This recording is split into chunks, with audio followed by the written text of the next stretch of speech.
Look, I'm not here to preach.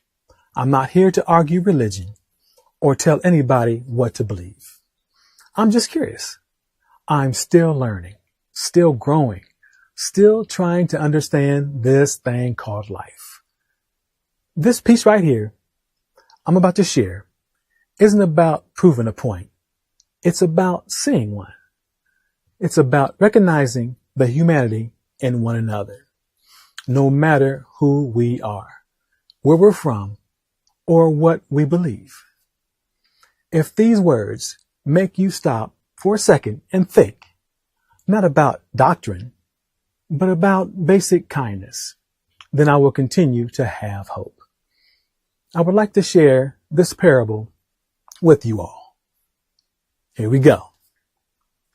If Jesus came back today, not in clouds of glory, but in flesh and bone, just another man walking the streets of America, how would we treat him?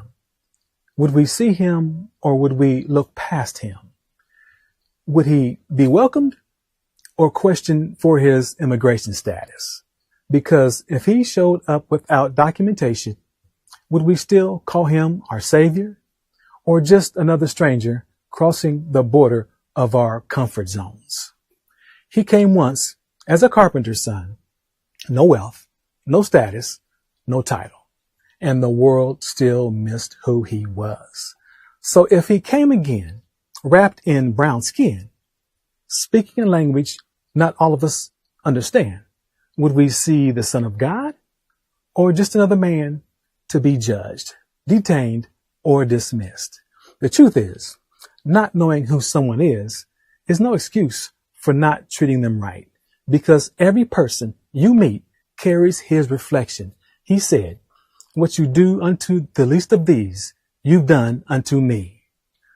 So if we turned him away at our borders, mocked him for his accent, ignored his message of love because it didn't fit our politics, then what have we really learned? If we say we're believers, if we say we're followers, then true believers should see Jesus in everyone, not just in the pews, but in the prisons, not just in the choir, but in the crowd, not just in those who look like us, but in those who remind us that God's image wears every face. And if after the fact, the world realized who he was, there'd be tears, apologies, and regret, but the lesson would remain. We should never need to know someone's name or how they look to show them love, or never need proof of their worth to treat them with dignity, because Jesus doesn't always come in a robe and sandals. Sometimes he comes hungry. Sometimes he comes tired, and sometimes he comes undocumented. And sometimes he's just waiting to see if we'll recognize him by the way we treat each other. Junie out.